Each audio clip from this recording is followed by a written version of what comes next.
कृषि दर्शन के दिखैया जम्मो संगवारी हो। राम राम जय जोहार। संगवारी हो, कैसे हो आप मन? हाँ बने बने हाबो। अभी के समय और स्थिति ला देखते हुए संगवारी हो, हमन ला कोरोना से बाँचना है और एक संगे संग यहू बात के ध्यान रखना है कि सब ला मास्क पहनना ओतके जरूरी है बे। संग में सैनिटाइज़र के उपयोग समय समय में करते रहो, बार बार हाथ धो संगवारी हो। फिर एक बात के ध्यान रखो, जिन खुला हाथ है तेन ला अपन नाक में मुँह में, कई जन के आदत होते संगवारी हो बार बार नाक और मुँह ला पोछे के, तो एक से घलोक आप ला बाँचना है। तो संगवारी हो, हमन हाँ अपन कार्यक्रम कृषि दर्शन के शुरुआत करते हैं और आज के विषय हवय कि दलहन तिलहन के जन अभी रबी के फसल आने वाला है तेमा ओकर तैयारी कैसे करना चाहिए, कैसन ढंग के हमन ला बीज बोवाई करना चाहिए, यही विषय में ढेरकन चर्चा करबो, गोड़ बात करबो। लेकिन ओकर से पहली आप मन बर हवय कुछ खास।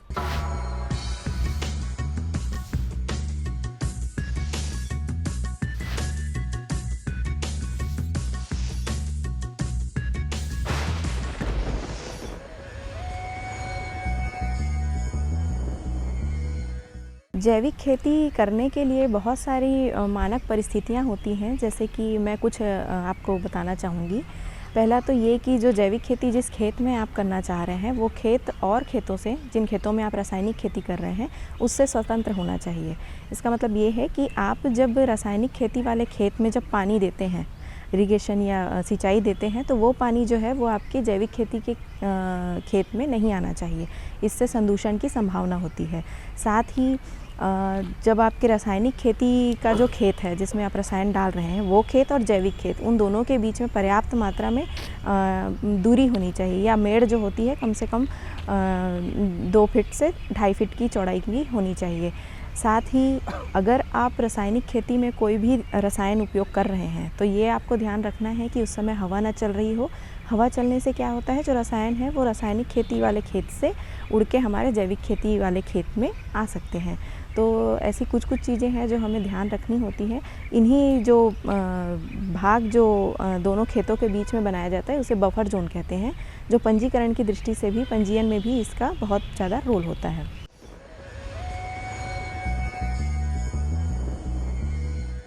तो भाई संगवारी हो, कार्यक्रम में एक बार फिर से आप मन के स्वागत है। और जैसे कि आज हमन गोड़ बात करबो, चर्चा करबो कि रबी के फसल में दलहन तिलहन के जो फसल हवय तेमा हमन हा कैसन ढंग के कास्ट क्रिया करन जेकर से हमर फसल हा अच्छा से अच्छा होए।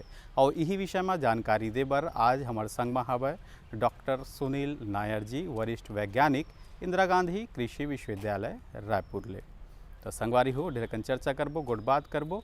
और जैसे कि आप मन हा सबले पहले तो हम यही जानबो कि ज़मीन के तैयारी और जलवायु, हमार छत्तीसगढ़ के जन जलवायु है और हमार किसान भाई मन अपन ज़मीन के तैयारी ला रबी के दलहन तिलहन बर कैसन ढंग के उपयुक्त बनाए, ये ला जानबो। और यही विषय में गोड़ बात करते हमारे डॉक्टर साहबा। आओ देखथन और सुनथन वह काय कहत है।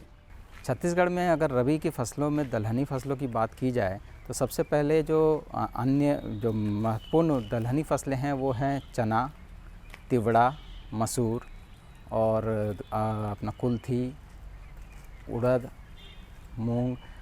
ये सब के अलावा इसमें जो मेन एरिया है इसमें चना का ज़्यादा रबी में फसल में होता है। छत्तीसगढ़ में 2018 का डाटा देखा जाए तो करीबन 8 लाख हेक्टेयर में दलहनी फसलें उगाई जाती है, जिसमें से 3.5 लाख हेक्टेयर में चना उगाया जाता है और तिवड़ा 2 लाख सवा 2 लाख हेक्टेयर में होता है।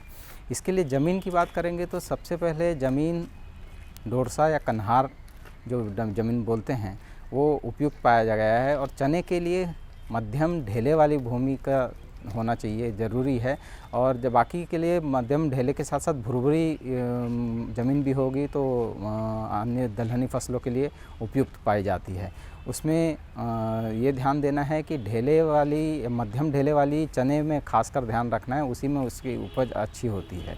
बहुत ही अच्छा प्रश्न है कि ज़मीन की उर्वरा शक्ति को ध्यान में रखते हुए ही विभिन्न जो सरकारी अमला है कि दलहनी फसलों को बढ़ावा दिया जाए, ये बोलते हैं। हर जगह धान और धान्य फसलें लगाते रहेंगे तो दलहनी फसलों में एक जो लेग्यूमिनेसी फैमिली का जो एक ख़ास बात यह है कि लेग हीमोग्लोबिन रहता है, उसमें एक गांठें होती है उसके जड़ में, जो कि भूमि की उर्वरा शक्ति को अपने आप बढ़ाती है। आप ध्यान देना कि जितनी भी दलहनी फसलें हैं उसमें उर्वरक में आपको इसकी ज़रूरत ज़्यादा नाइट्रोजन की ज़रूरत नहीं पड़ती।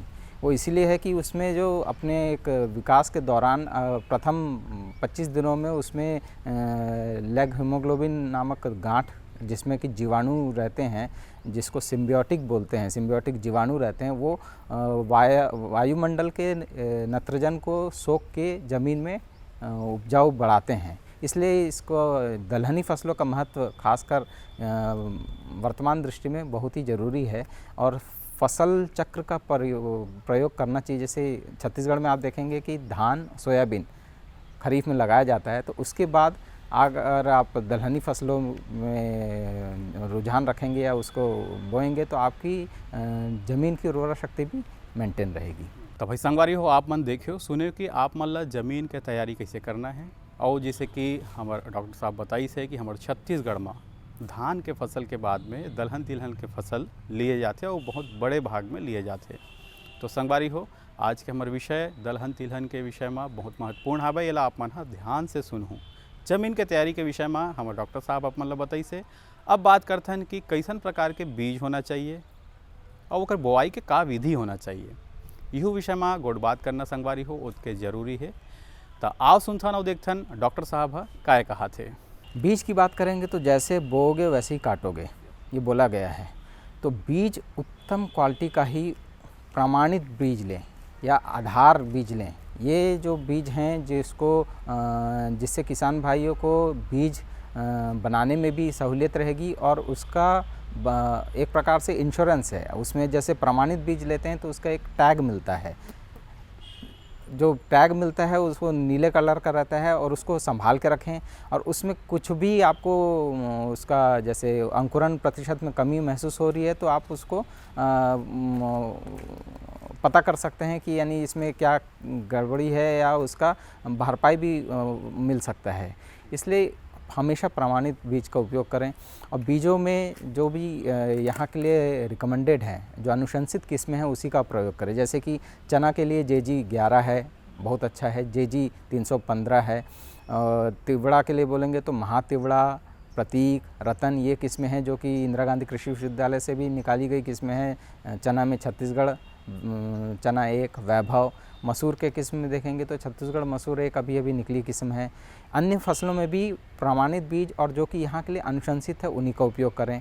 अब बुआई के तरीके में आएंगे तो बुआई से पहले ज़मीन की जुताई, अगर नमी के संरक्षण करना है तो उसके लिए एक जीरो टिलेज मशीन करके आती है। जीरो टिलेज यानी शून्य भू परिष्करण यंत्र, बुआई यंत्र बोलते हैं, उसका उपयोग करेंगे तो जो धान के बाद जो अवेलेबल नमी है, जो ज़मीन में उपयुक्त नमी है, उसको बरकरार रखते हुए, मिनिमम कर्षण करते हुए उसका मैक्सिमम नमी का उपयोग अपन कर सकते हैं। अगर आप भू परिष्करण बुआई यंत्र नहीं है तो अगर गहरी जुताई करके पाटा चला दें तो उसमें भी भूमि की नमी बरकरार रहती है और आसानी से भारी भूमि में, जैसे निचली भूमि है, भारी भूमि है, उसमें गहरी जुताई करके पाटा चला के अगर करेंगे तो असिंचित अवस्था में भी चने की फसल ले सकते हैं, मसूर की फसल ले सकते हैं। और उतेरा के रूप में तो यहाँ पे तिवड़ा की फसल ली जाती है। उतेरा के रूप में लेने के लिए जो किस्में हैं उसमें तो महातिवड़ा और प्रतीक, जैसे मैंने बताया, वो बहुत ही अच्छी है। उसमें ये करते हैं कि खड़ी फसल में धान के 15-20 दिन पहले, जब कटाई से पहले पानी डाल के उसको छिड़क दिया जाता है और 2 से 3 पत्ती की स्टेज तक आती है जब अपनी तिवड़ा की फसल, तब कटाई करते हैं और वो बरकरार रहती है। उसमें भी अगर स्टबल्स उसका यानी उसका पैरा का स्टबल्स रहे तो उसमें वो बेल के रूप में चढ़ के भी वो मटर हुआ, अलसी हुआ और अपने मसूर हुआ, ये सब फसलें ले सकते हैं। संगवारी हो, जैसे कि आप मन देखे हो, सुने हो कि कैसन प्रकार के बीज प्रमाणित होना चाहिए बीज है। और जैन बीज के जो टेग होते संगवारी हो, ओला भी हमारे डॉक्टर साहब बताइस कि आप मन ओला रखे रहो। काबर कि अगर कोनो भी प्रकार के ओकर जर्मिनेशन में समस्या आथे या हमार प्रतिशत कम होते बोआई के, त ओमन ला ओकर भरपाई ला वो कंपनी हा करथे। तो संगवारी हो, प्रमाणित बीज होना चाहिए। एक संगे संग आप मन ला बोआई के जैन विधि बताई से आज के समय में जैन आधुनिक ढंग से हम कृषि यंत्र के उपयोग करत हन संगवारी हो, तो ओकर से हम अगर बुआई करन तब बहुत अच्छा हो जाही। ये डॉक्टर साहब हम आप मतलब बताई सब है। अब ये बीज बुआई के बाद में संगवारी हो बात आते कि जैसे जल प्रबंधन जो होना चाहिए, आज जल संरक्षण लगा लोग उसके महत्व दिए जाते संगवारी हो, काबर कि हमार ज़मीन में पानी किस तरह धीरे धीरे नीचे हो जाते। एक रेपा के भारत सरकार कहा थे कि हमला एक एक बूंद से फसल लेना है।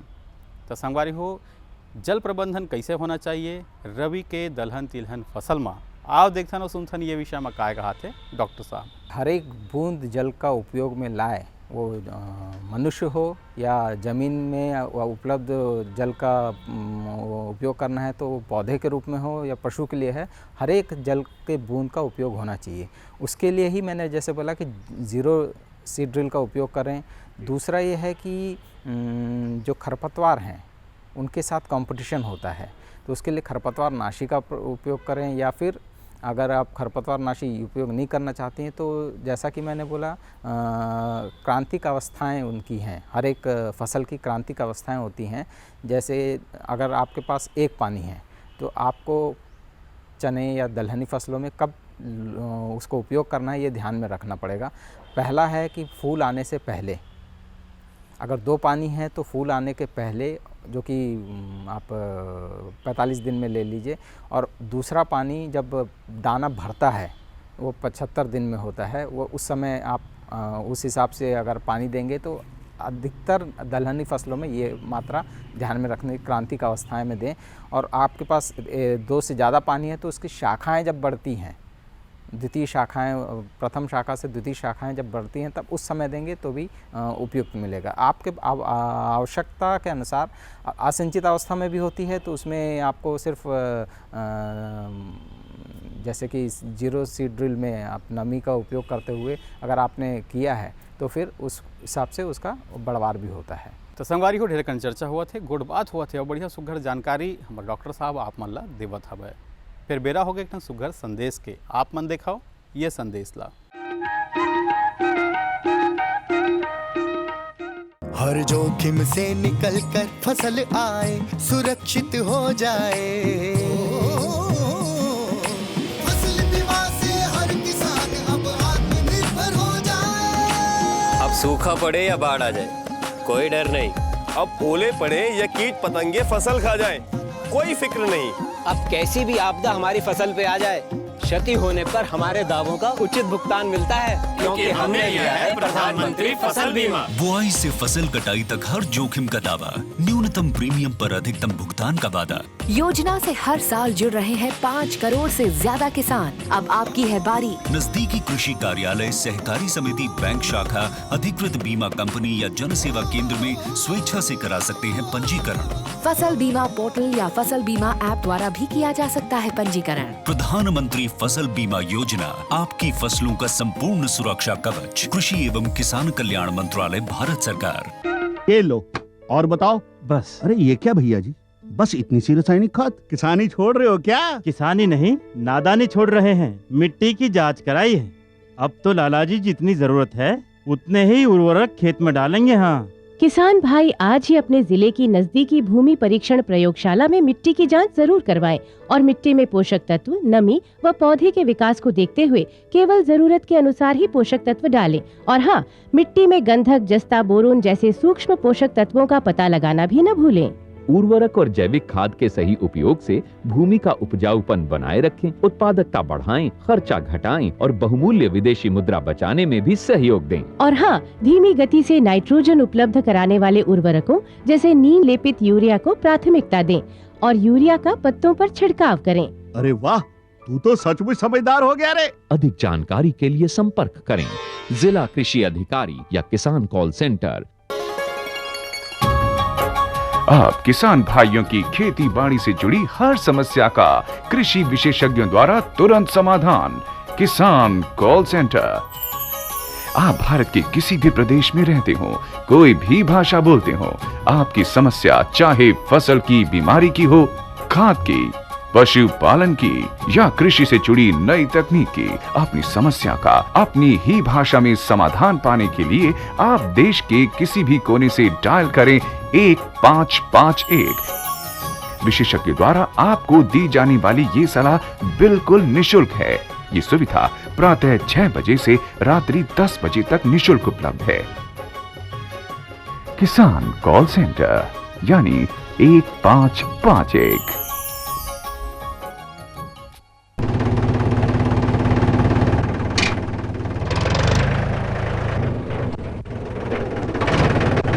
अरे हरकू वाह, बीज, कीटनाशक और आज खाद भी।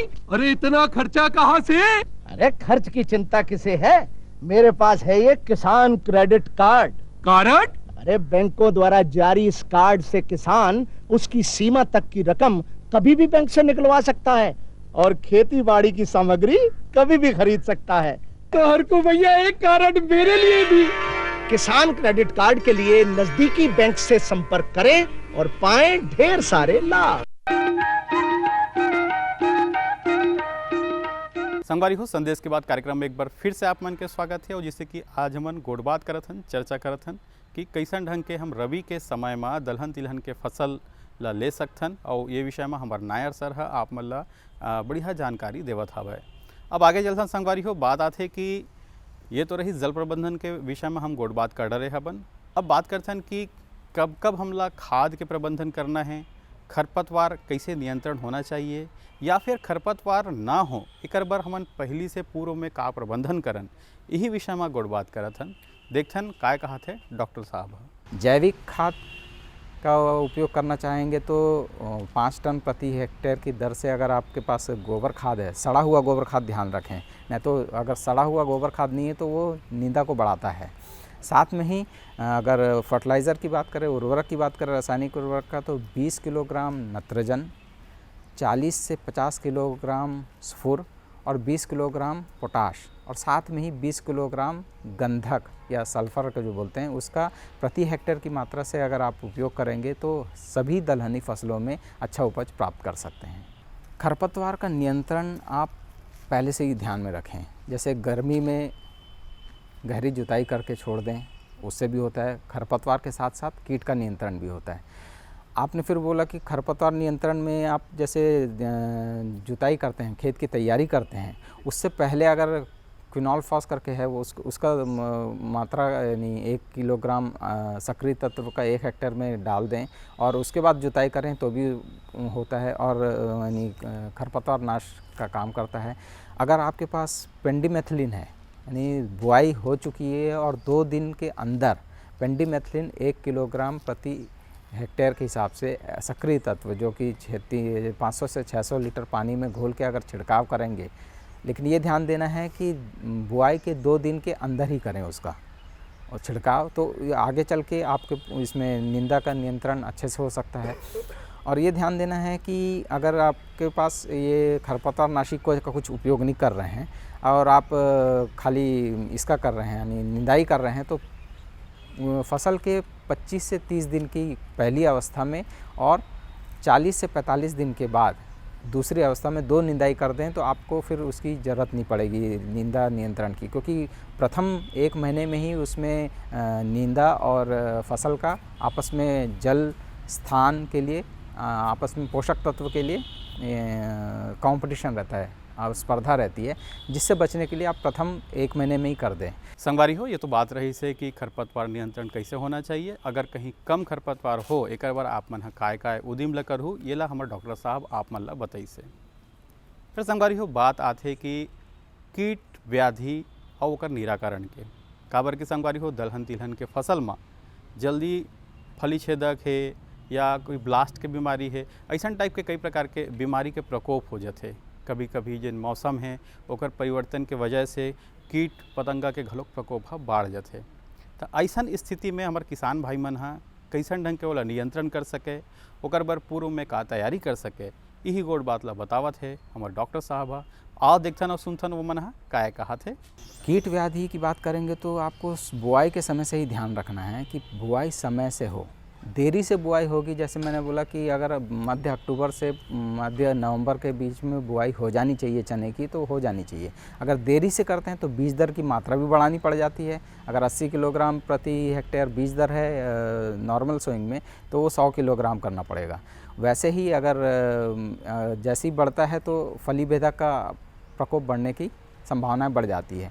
इसको नियंत्रण में लाने के लिए बहुत सारे उपाय हैं। जैसे फली भेदक की बात करें तो चने में इसका प्रकाश प्रपंच का उपयोग कर सकते हैं और फेरोमोन ट्रैप का उपयोग कर सकते हैं। गर्मी में गहरी जुताई करके छोड़ देने से भी इसकी सुंडी या इल्लियों के मरने का ज़्यादा प्रभाव रहता है। अगर ये सब के बावजूद समय पे भी बुआई हो गई, उसके बाद भी आ रहा है, तो फिर रासायनिक नियंत्रण का प्रयोग कर सकते हैं।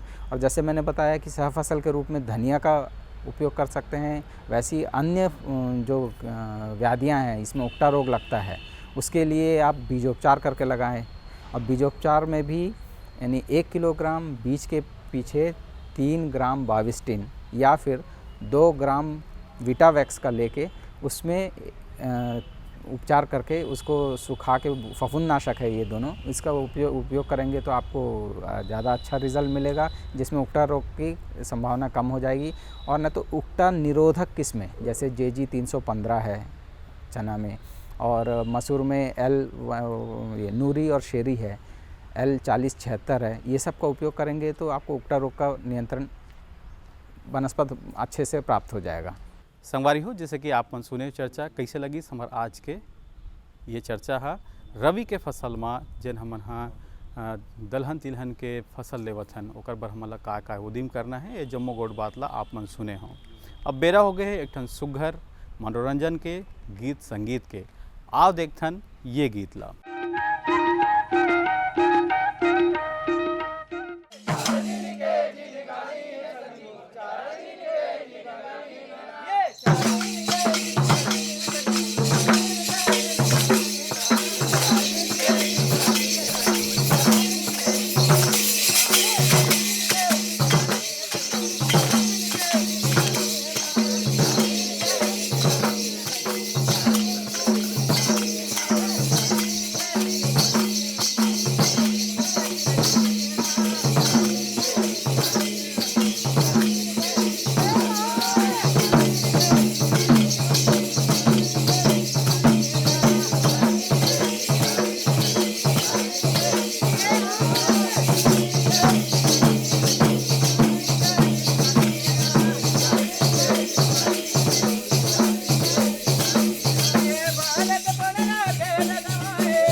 संगवारी हो गीत संगीत बने रही से। और अब हमन आप मतलब पूछथन कि हमार आज के अंक आप मन ला कैसे लागिस, येला आप मन अपन चिट्ठी पत्री के माध्यम ले जरूर बताओ। हमार पता तो आप मन ला पता है, कार्यक्रम कृषि दर्शन द्वारा निदेशक दूरदर्शन केंद्र शंकर नगर रायपुर छत्तीसगढ़ 492007।